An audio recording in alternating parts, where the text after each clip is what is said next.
14/1/25 મકર સંક્રાંતિનો દિવસ, ખબર છે ને? આ મકર સંક્રાંતિનો દિવસ પુણ્ય પવિત્ર દિવસ કહેવાય. વર્ષમાં ઘણા બધા પુણ્યકારી દિવસો આવતા હોય, પણ એમાં એકાદશી, પૂનમ, અમાસ, રામનવમી, જન્માષ્ટમી, પોતાનો જન્મદિવસ, પૂર્વજોના શ્રાદ્ધના દિવસ, અનેક પવિત્ર પુણ્યકારી દિવસ કહેવાય. તે દિવસે કોઈ થોડુંક પણ જપ, તપ, દાન, વ્રત, પૂન કરે તો એનું અનંત પુણ્ય થાય છે. તો આજે મકર સંક્રાંતિ વિશે આપણે થોડીક વાત કરીએ. એમ કહેવાય છે કે સૂર્યનારાયણ ભગવાન 14 તારીખ એટલે મકર સંક્રાંતિથી ધન રાશિમાંથી મકર રાશિ તરફ ગતિ કરતા હોય. સંક્રાંતિ પણ છોકરાઓ કેટલી સ્પીડમાં એક રાશિમાંથી બીજી રાશિમાં જાય એ આપણા ઋષિમુનિએ ગણિત ગણ્યું છે. કેટલું બધું સૂક્ષ્મ. આપણે આંખનું મટકું ભરીએ ને, આમ બંધ કરીને ખુલ્લી કેટલી વાર લાગે, એને મટકું કહેવાય. એને નિમિષ પણ કહેવાય. એવા 3 નિમિષ જાય ત્યારે એક ક્ષણ થાય. એવું કહેવાય છે કે જેને વિદ્યા મેળવી હોય, જેને ધન મેળવવું હોય, કોઈ પણ સાધના કરીને સફળ થવું હોય તો એણે ક્ષણ અને કણ વેડફાય નહીં.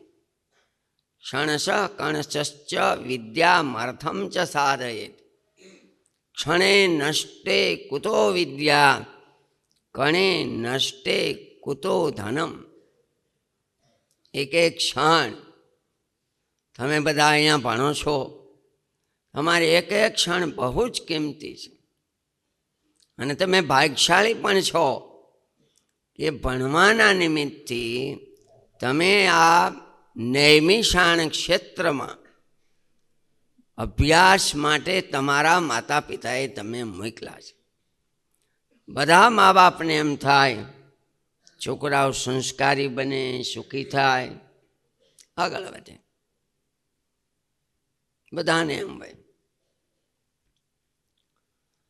તો તમને અહીંયા તમારા માતા પિતાએ મૂક્યા, તમે હા પાડી, તમે આવ્યા, આજ દિવસ સુધી ટકી ગયા, એ પણ તમારા બહુ મોટા પોઈન્ટ છે. નહીં તો 8 દી 15 દી વયા જતા હોય. અને જે સંતોના ગુરુ મહારાજ, મહંત સ્વામી આદિ જ્યારે મોટી કથાઓ, ઉત્સવ હોય ત્યારે જે સંતોના નજીકથી દર્શન પણ ન થઈ શકતા, જે સંતોની, આ તો મીડિયાનું બધું છે એટલે દર્શન સંભળાય, ચરણ સ્પર્શ થઈ શકતા ન હોય ટ્રાફિકમાં, એવા સંતોની સાથે તમારે કાયમ ભેળું રહેવાનું થાય છે. પાસેથી તમને બેસવાનું થાય છે, તમને કથા સંભળાવે છે, એટલે તમે બધા ખૂબ ભાગ્યશાળી છો. તો આંખનું મટકું ભરીએ એને નિમિષ કહેવાય. એ નિમિષના 30મા ભાગને તત્પર કહેવાય. શું કહેવાય? તત્પર. એના 100મા ભાગને ત્રુટિ કહેવાય. ત્રુટિ એક મટકાનો 3000 કરતા વધારેનો ભાગ ગોપીઓ સાથે ભગવાન શ્રી કૃષ્ણે જ્યારે રાસલીલા કરી, વચ્ચેથી અદૃશ્ય થયા અને ભગવાનની પ્રાર્થના કરી, અને ગોપી ગીત કહેવાય. એમાં ગોપીઓએ પ્રાર્થના કરી, હે ભગવાન, ત્રુટિર્યુગાયતે, તમારા દર્શન વિના અમને એક ત્રુટિ યુગ જેવો લાગે છે. એક મટકાનો 3000મો ભાગ ત્રુટિ કહેવાય. એનો 100મો ભાગ કેટલું થાય? 3000 ગુણ્યા 100. ત્રુટિનો 100મા ભાગ, એમાં સૂર્યનારાયણ ભગવાન એક રાશિમાંથી બીજી રાશિમાં પ્રવેશ કરે છે. આપણા ઋષિમુનિએ કેટલું બધું ઝીણું ઝીણું ગણિત સિદ્ધ કર્યું છે. ઓલિમ્પિકમાં જાય ત્યારે સેકન્ડની જ કિંમત ન હોય, મિની સેકન્ડ, ઈથી ઝીણું ઈથી ઝીણું, બેમાંથી પગ કોણ પહેલો ઉપાડ્યો, એ બધી ગણતરી કરતા હોય. આ ઉત્તરાયણના દિવસો એ દેવતાના દિવસો કહેવાય છે. દક્ષિણાયનના દિવસો એ દેવતાની રાત્રિ કહેવાય છે. થોડા વર્ષો પહેલાં આપણું યાન ચંદ્રલોકમાં દક્ષિણ બાજુ અંધારામાં ઉતર્યું હતું એમ કહેવાય છે. ત્યાં એટલી બધી ઠંડી હતી, -250. અંધારું 6 મહિના સુધી રહે એવું સાંભળ્યું હતું. દેવતાઓને દક્ષિણાયનમાં રાત્રિ હોય. શાસ્ત્રી મહારાજ એમ કહેતા, મકર સંક્રાંતિનું સ્વામીના આશીર્વાદો છે. સ્વામીના લગભગ પવિત્ર દિવસોમાં આશીર્વાદ હોય કે આ ઉત્તર દિશા એ પ્રગતિની દિશા છે. ઉત્તર દિશા આપણા જીવનમાં પ્રયાણ ઉત્તર તરફ ચડતી કરવા માટેની દિશા બતાવે છે. આ મકર સંક્રાંતિને દિવસે ગંગા સ્નાનનો ખૂબ જ મહિમા હોય છે. એમ કહેવાય છે દેવતાઓ પ્રયાગરાજ, અલ્હાબાદ એમાં તેથી દિવ્ય રૂપે સ્નાન કરવા આવે છે. આજના દિવસે આપણે જાણીએ છીએ તેમ ત્યાં હજારો લાખો માણસો હોય છે. એને પ્રયાગરાજ એટલે કહેવાય. 2 નદીઓ જ્યાં મેળે એને પ્રયાગ કહેવાય, ગુપ્ત પ્રયાગ આદિ. પણ અહીંયા એવી 2 મોટીઓ નદી મળે છે, એક ગંગાજી અને બીજા યમુના મહારાણી જેને કહેવાય છે યમુનાજી. આ મકર સંક્રાંતિને દિવસે ગંગાજી સમુદ્રને મળે છે. કલકત્તા પાસે ક્યાંથી નીકળ્યા? હિમાલયમાં સંતો યાત્રા જાય છે, ગંગોત્રી જમનોત્રી, આખા ભારતમાંથી બધાને પવિત્ર કરે છે. સગર મહારાજાના પુત્રો કપિલ ભગવાનના શાપથી મૃત્યુ પામ્યા હતા અને એનો ઉદ્ધાર કરવા માટે પરંપરામાં તપ કર્યું, પણ ગંગાજી પ્રગટ ન થયા. મહારાજા ભગીરથે તપ કર્યું અને ગંગાજી પ્રગટ થયા. બોલો, માગો અમારા પિતૃઓનો ઉદ્ધાર કરવા પૃથ્વી પર પધારો. આવો, મંજિલ છે કોણ? મારા વેગને કોણ ઝીલે? વળી પ્રાર્થના કરી શંકર ભગવાન કે હું ઝીલું. પણ એને થોડુંક મનમાં એમ થયું કે આ યોગી છે, એની માથે એવું જોરથી પડું ને તે અંગે અભિમાનને આકાશેથી ઉતરી પડતા એના ધોધમાર પાણી ગંગાજી જટામાં અટવાણી. મને બીજી નદીઓ જેવી જાણી, પણ ભગવાન શંકર તો સમર્થ. આખી નદીને પોતાની જટાની અંદર રાખી દીધી. કેટલી વાર મહારાજા ભગીરથ જોયા કરે, બહાર હજી ટીપું આવતું નથી. વળી પ્રાર્થના કરી, હે ભગવાન, તમારી જટામાં છે, બહાર જો નીકળે તો અમારા પિતૃઓનો ઉદ્ધાર થાય.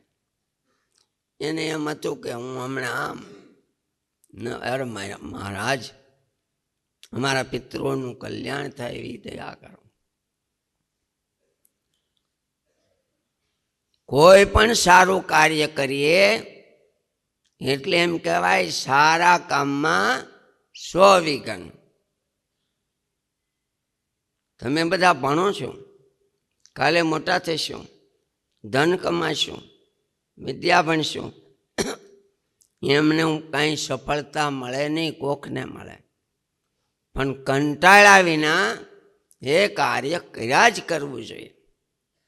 પુરુષાર્થ અને પ્રાર્થના જેના જીવનમાં છે એને જરૂર સફળતા મળે. વાલા વિદ્યાર્થીઓ, સિદ્ધિ તેને જયવરે જે પરસેવે નાય. આ કહેવત છે. તપ વિના સિદ્ધિ નહીં. સાંભળીશ ક્યારે કહેવત? તપ વિના સિદ્ધિ નહીં. તમે ભણો છો એ તપ છે. તમે સરસ્વતી માતાના સાધકો છો, આરાધના કરો છો. સરસ્વતી માતાના તમે ચિત્ર સ્વરૂપમાં દર્શન કર્યા છે. એના વસ્ત્રો સફેદ છે, એને બેસવાનું આસન પથ્થર છે, હાથમાં વીણા છે.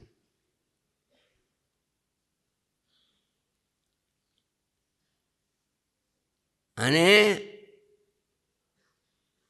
એક હાથમાં વેદનું પુસ્તક ગ્રંથ છે, બીજા હાથમાં માળા છે, એમ કહેવાય છે. સરસ્વતી માતાની સાધના કરનારા વિદ્યાર્થીઓ એને પણ ભગવાનની પ્રાર્થના, એટલે આપણે સ્કૂલોમાં પણ પ્રાર્થના થતી હોય સવાર સાંજ. તો આવા સગર રાજાના પુત્રોનો ગંગાજીએ ઉદ્ધાર કર્યો. આ મકર સંક્રાંતિના પવિત્ર દિવસે ભીષ્મ પિતામહે શરીર છોડ્યું. એ ભીષ્મ પિતામહ ઈચ્છા મૃત્યુ હતા. એના પિતાશ્રી રાજી થયા અને એને વરદાન આપ્યું કે તારે જે ઈચ્છા હશે તે મૃત્યુ થશે. ઈચ્છા મૃત્યુ. મારા વિદ્યાર્થીઓ, મોટા ઋષિઓ, સાધકો, સંતો, એમની દયાથી ભગવાન એની આવરદા ખોટી ગઈ હોય તો પણ રાખી દે છે. બાલમુકુદાસ સ્વામી જેવા સમર્થ સંતો કોઈ કંટાળા હોય ને કે મારે ધામમાં જવું છે, કોઈની આવરદા ખોટી હોય તો એને આવરદા આપે. ભગવાનની પ્રાર્થના કરી. ઉત્તરાયણમાં મરે એની સદગતિ થાય એવું કદાચ ક્યાંય લખ્યું નહીં હોય. જે સત્કર્મ કરે એની જ સદગતિ થાય. આખી જિંદગી પાપ કરે, ન કરવાનું કરે તો ઉત્તરાયણમાં તો ઘણા ગુજરી જતા હોય. જે સ્વામિનારાયણ ભગવાને લખ્યું લોયાના ચોથામાં કે જે ભગવાનની ભક્તિ કરે છે એનું શરીર ગમે તે રીતે પડે, અચાનક પાણીમાં ડૂબે જાય, અચાનક આપઘાત કરીને નહીં, અચાનક અગ્નિમાં હળગી જાય, અચાનક દિવાલ પડે, સિંહ ખાઈ જાય, હરફ ખાઈ જાય, તો એનું કલ્યાણ કરે. આખી જિંદગી એને ભજન કર્યું છે. વાલા વિદ્યાર્થીઓ, અને આવતીકાલે ખાસ ઘણા બધા યુવાનો વિદ્યાર્થીઓ પતંગ ઉડાડતા હોય. ઉડાડે ને? પતંગનું નામ સ્વામિનારાયણ ભગવાને વચનામૃતમાં લખ્યું છે. જેમ પતંગને આકાશમાં ઊંચે નીચે ઉડાડે એમ ભગવાનના ભક્તો પોતાના મનને વૃત્તિ દ્વારા નખથી શિખા સુધી, શિખાથી ચરણ સુધી વૃત્તિને ભગવાનના સ્વરૂપમાં રાખે, જેમ આકાશમાં પતંગ ઉડે એમ. મહારાજ વખતે પતંગ તો હશે, વર્ષોથી આ પતંગની શોધખોળ થઈ હોય. છોકરાઓ એવી પતંગ હોય ને તમે જોયું છે ને, દુકાનમાં આમ થપ્પા પડ્યા હોય આખા ઢગલા, ત્યાં કોઈ બાંધે છે દુકાનમાં? નહીં, બાંધતા છે. એમ કોઈ બોલતા નથી એટલે તમને એમ લઈ શકે બાંધતા છે. બાંધે કોઈ દુકાનમાં પતંગ? ક્યારે બાંધે? આકાશમાં જાય, દોર મળે પછી.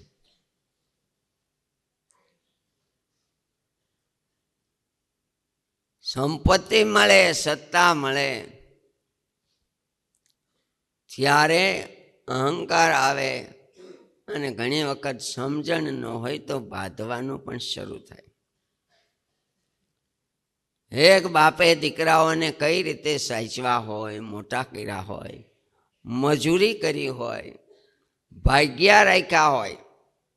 ઘણા બધા તમારામાંથી હશો કે જેના માતા પિતા ઘણી બધી કષ્ટ વેઠીને, કરકસર કરીને તમને ભણાવતા હશે. તમારી ફરજ છે એના દાખલાને સફળ બનાવો. એક બાપ ઝૂંપડામાં 2, 3, 4 દીકરા હોય એને રાખતા હોય. એક ઝૂંપડામાં ઘણા સંતાનો સમાઈ શકે છે, પણ એક મહેલમાં મા બાપ સમાઈ શકતા નથી. આકાશમાં ઉડ્યા પછી એકબીજા જેમ ઝઘડા કરે, સત્તા અને સંપત્તિ. પતંગને કાગળને દોરો મળે, વિશાળ આકાશ મળે, એમનેમ નહીં, દોરાનો સાથ, પવનનો સાથ, ફિરકીવાળાનો સાથ, ઉડાડવા વાળાનો. એકલા પતંગ શું કરે દુકાનમાં? ઘણાનો સાથ સહકાર હોય ત્યારે મનુષ્ય આગળ વધી શકે છે, એકલાનો નહીં. નાના હોય ત્યારે માતા પિતાએ મોટા કર્યા હોય, ચાલતા શીખવાડે દાદા દાદીમાં, બહેનો ભાઈઓ. આગળ વધીએ તો આપણા ટીચર આપણને એકડા શીખવાડે. કુદરતે હવા પાણી આદે આપ્યા છે. વિશાળ આકાશમાં પતંગ ઉડ્યા પછી એકબીજાને કાપે, જોઈ છે ને? અને કાપવામાં જેને હવા દોય, નકરી ઉડાડે તો ને એકબીજાને કાપે, મજા. એ કોણ કાપે ખબર છે? તમે અહીંયા માનો કે ગ્રાઉન્ડમાં તો ખબર નહીં તો જે ગ્રાઉન્ડમાં ઉડાડતા હોય, કોઈની અગાસીમાંથી ઉડાડે, એના ગામના પાદરવાળો કે બીજા ગામનો કાપવા આવે, એ જ ગામનો આવે, પાડોશો હોય એ જ. જ્યારે કોઈ પ્રગતિ કરે, આગળ વધે, ત્યારે એના જીવનમાં આજુબાજુના હોય એ જ એની ટીકા કરે, એ જ એની નિંદા કરે, એ જ એને પછાડવાના પ્રયત્ન કરે. એટલે ઘણી વાર કહે, સ્વામી હું આમ આગળ વધુ છું, સુખી છું ને, એટલે ઘણા દેખી શકતા નથી. જેને ખબર ન હોય એવું કરે. એટલે ઘણી વાર જીવનમાં મુશ્કેલી અને દુઃખ આવે તો બીજે ક્યાં કહેવા જાઉં. કવિએ એવું લખ્યું કે અંતરના ઊંડાણની, અંતરના ઊંડાણની કોક વેધું ને કહેવાય, એને ચોરે ચર્ચાઈને ચિત્તની વાતો શંકરા. ઘરમાં મુશ્કેલી વગેરે વગેરે, જ્યાં ત્યાં થોડું બહાર કહેવાય, એને મનમાં જ સમજી રાખવું પડે. અંગના આપદા ઊભી કરે તેથી એકલાને મૂંઝવણ થાય, તોય ઠલવાતી હોય ત્યાં ઠલવાય, આ કોઠાની વાતું કાગડા. કવિ કાગ બાપુ એમ કે જે પોતાના જ આવું કરે તે ક્યાં કહેવા જાવ. સર્વેવાલા વિદ્યાર્થીઓ, તમે આજે નાના છો, ભવિષ્યમાં મોટા થાવ, અનેક પ્રકારની મૂંઝવણ જીવનમાં આવે. મૂંઝાવાનું નહીં, હિંમત રાખવાની, અને મૂંઝવણ પેટ ઠલવવાનું કંઈક સ્થળ રાખો. મહારાજે લીખું ક્યાં કહેવું, કીધા પછી આપણા સ્વભાવ ટાળે, સ્વભાવ ટાળવાના પ્રયત્નો કરે. અને ઘણા એવા હોય એમ જ્યાં મૂંઝાઈને ઘણા કે હું મૂંઝાવું ને હું કોઈને કહું નહીં, હો મારો સ્વભાવ હું કહું નહીં, હું મરું પણ કહું નહીં, તો પછી મરે બીજું શું થાય. પણ મૂંઝવણ થાય તો એકદમ આપણા હિતે છું, સાંભળીને વગો હોય નહીં, હિતે છું. પૈસા નો આપે તો કાંઈ નહીં, હૂંફ આપે. પૈસા નો હોય તો નહીં આપે, હૂંફ આપે, હેત આપે, હિંમત આપે. એવાને મુશ્કેલી વખતે પણ કહેવું જોઈએ. એટલે પતંગ છે એ બધા એકબીજાને નજીકના જ કાપે. પતંગની આરે દોરો બાંધેલો હોય તો જ આકાશમાં રહે. એમને રે દોરો કપાઈ જાય શું થાય? વાડીમાં પડે, ખાડામાં પડે, પાણીમાં પડે, તાર માથે પડે.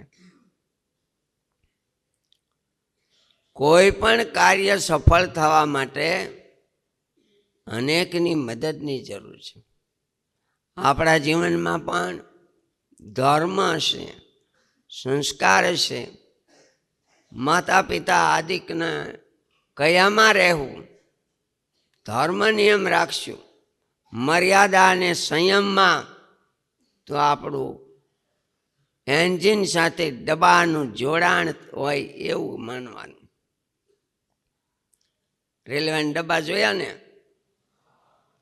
એ ડબ્બો એન્જિનિયરે જોડ્યો હોય તો ક્યાં સુધી જાય? દિલ્હી સુધી. એન્જિનિયરે જોડ્યો ન હોય તો એન્જિનિયરે ડબ્બા જોડાય તો ટ્રેન કહેવાય, પણ એ ડબ્બા એન્જિનિયરે ન જોડાય તો શું કહેવાય? ડબ્બા કહેવાય. બસ જીવનમાં સાધુ સંતો, સંસ્કારી સારા માણસો, એની સાથે હેત રાખો. હેત હશે તો બધું છે. હું કોનો દીકરો છું? મારા મા બાપ કોણ? હું કયા દેશનો છું? કયા ગામનો છું? હું કોનો શિષ્ય છું? એવું મનમાં જરૂર હોવું જોઈએ. અને અમારા વડવાઓએ કેવી મહેનત કરી, કેવા દાખલા કરીને અમારા મા બાપ અમને ભણાવે છે, એવું જેને ધ્યાન નથી એનું કાં પતન થાય અને કાં ગુલામ થાય. આપણે કોના છીએ તો ખબર હોવી જ છે. મકર સંક્રાંતિને દિવસે તલના લાડુ વેચાતા. તલમાં તેલ હોય, તેલને સ્નેહ કહેવાય. હેત, એમાં ગોળ હોય, મીઠાશ. આપણા જીવનમાં વાણીની મીઠાશ જોઈ, સ્નેહ અને હેત જોઈ. આ મકર સંક્રાંતિના દિવસે ખીચડો ગામડામાં દેવા જતા હોય, એમાં હાથ અનાજ હોય, ગરીબોને પણ દે. વાલા વિદ્યાર્થીઓ, આ મકર સંક્રાંતિના દિવસે ગૌ પૂજનનો ખૂબ જ મહિમા છે આપણી સંસ્કૃતિમાં. સ્વામિનારાયણ ભગવાન પણ ગાયોનું પૂજન કરાવતા. સ્વામિનારાયણ ભગવાન પણ દાન દેતા. શ્રી કૃષ્ણ ભગવાન તો ગોપાલ કહેવાના, ગાયોની સેવા કરતા, ચારતા. આપણી બધી જ સંસ્થાઓમાં લગભગ ગીર ગાયો છે, ગૌશાળાઓ છે. સંતો, અન્ય ભક્તો પણ ખૂબ મહિમાથી ગાયોની સેવા કરે છે. ભગવાન નારાયણે વાસુદેવ નારાયણે નારદજીને ગાયોનો મહિમા કયો છે. વાસુદેવ મૈતમમાં અધ્યાય 20માં 52 અને 53માં શ્લોકમાં. વાસુદેવ મૈતમ નારદજીને યુગો વયા ગયા છે. હે નારદ, ગવા મંગેશુ તિષ્ઠન્તિ સર્વદેવગણા અપી તથા સર્વાણી તીર્થાની તાસુ તિષ્ઠન્તિ નિત્યદા. હે નારદજી, ગાયના અંગમાં બધા દેવતાઓ રહ્યા છે. આપણે કહી છે ને 33 કરોડ દેવતાઓ. દેવતાઓ બધાને સુખી કરે. ગાય માતાનું છાણ, ગૌમૂત્ર, ઘી, દૂધ, દહીં બધું જ આરોગ્યપ્રદ કહેવાય. ગાયનું દૂધ એવું માંદા નહીં પચે ને હાજા નહીં પચે. માંદા હોય તો ગાયનું દૂધ પચી જાય, હળદિયા ન પચે. એવું ગાયનું બધું જ પવિત્ર અને આરોગ્ય દેનારો. નારદજીને એમ કીધું, હે નારદજી, ગવ્યર્ચિતાયા મેં કશ્યામ સર્વે દેવા સમર્ચિતા કૃતાની શુશ્ચ સર્વાણી તથાન્યપી ચ નારદ. જે ગાય માતાનું પૂજન કરે છે, સેવા કરે છે, ઘાસ આદિક નાખે છે, ગાય હાજી માંદી હોય તો સેવા કરે, એણે બધા જ દેવતાઓનું પૂજન કરી લીધું. કેમ? તો કે એમાં 33 કરોડ દેવતાઓ છે, એણે બધા જ તીર્થો કરી લીધા. એવો ગાય માતાનો મહિમા છે. મકર સંક્રાંતિના દિવસે ગૌ પૂજનનો પણ ખૂબ જ મહિમા છે.